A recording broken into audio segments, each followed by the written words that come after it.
Salut à tous, j'espère que vous allez bien. On est parti du coup pour le deuxième boss du raid.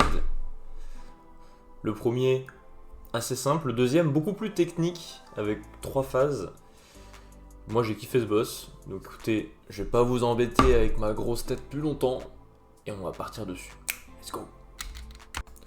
Donc comme d'hab, on va aller à l'essentiel, hein. On va pas aller dans les détails puisque nous ce qui nous intéresse ici c'est de parler un peu du taf des tanks.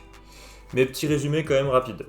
Alors déjà, sans parler des 3 phases, le boss va lancer un sort qui s'appelle Cherche-Vis et qui va faire pop aléatoirement sur 3 joueurs des flèches qu'il va falloir vraiment éviter puisque ça fait de gros dégâts.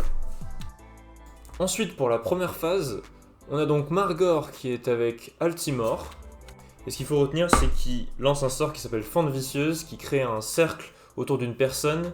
Et il faut 5 personnes au minimum dans ce cercle pour réduire les dégâts. Donc là il se met au cac, comme ça c'est plus simple pour tout le monde, comme vous venez de le voir. Pour faire un petit exemple des flèches dont je viens de vous parler juste avant, donc là vous voyez, 3 joueurs ont été désignés aléatoirement, et il faut que les autres joueurs s'écartent de la trajectoire pour éviter que le raid subisse trop de dégâts et qu'on puisse survivre, tout simplement. Ensuite, quand Margor meurt, Barghast fait son apparition pour la phase 2. Il va faire 2 sorts très importants. Le premier est l'acier lame. Donc il va prendre l'âme de la personne qu'il cible, qu'il attaque, donc le tank. Et les healers vont devoir healer cette âme, comme on voit à l'écran, avant qu'elle atteigne Altimor. Puisque si elle arrive à atteindre Altimor, c'est la merde. Tout simplement. Ensuite, comme vous le voyez, il y a une ombre qui vient d'arriver, donc il faut bien s'écarter de cette ombre et la contrôler un maximum, puisque plus vous la contrôlez, plus vous gagnez de stacks sur cette ombre, ce qui augmente les dégâts qu'elle subit.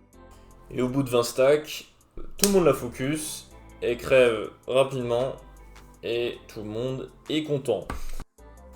Enfin, pour la troisième phase, Ecutis arrive. Et là, globalement, ce qu'il faut retenir en plus des flèches, c'est que vous allez avoir un sort, comme vous le voyez là sur certaines personnes qui va pop, ça s'appelle Hurlement Pétrifiant. Et il faut vraiment sortir du raid, puisque, comme vous allez le voir, ça crée une zone assez grande qui peut être très embêtante si elle est mal placée. Donc bien dans les côtés de la salle. Bon, maintenant on va rentrer dans le sujet qui nous intéresse, pour les tanks. Alors, concernant la phase 1, on va avoir Margor qui va utiliser un sort qui s'appelle Griffe Dentelée, qui va mettre une charge sur le tank qui a l'aggro. Autant vous dire qu'au bout de 2-3 charges, il va falloir vite changer de tank puisque vous allez vraiment prendre trop cher. Et n'hésitez pas à vous adapter à la situation. Si votre tank vous dit « Ok, je galère, help !»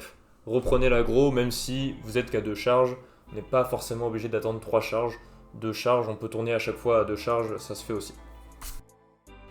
On rentre dans la phase 2. La phase 2 est assez compliquée, mais si vous respectez bien tout ce que je vais vous dire, il n'y aura pas de souci.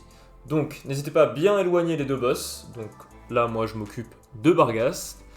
Barghast, il faut faire attention puisque utilisez bien vos CD, puisque quand il lance laser et l'âme qui sort, et que les heals doivent healer un maximum jusqu'à 100%, a des points de vie proportionnels aux vôtres. C'est-à-dire que si vous avez 20% de points de vie, l'âme qui va sortir au même moment va avoir 20% des points de vie que vous aviez, ce qui peut être compliqué pour tout le groupe de raid. Vous vous doutez bien que pour les healers, ils peuvent pas heal le raid et l'âme en même temps, donc il faut que ça soit rapide.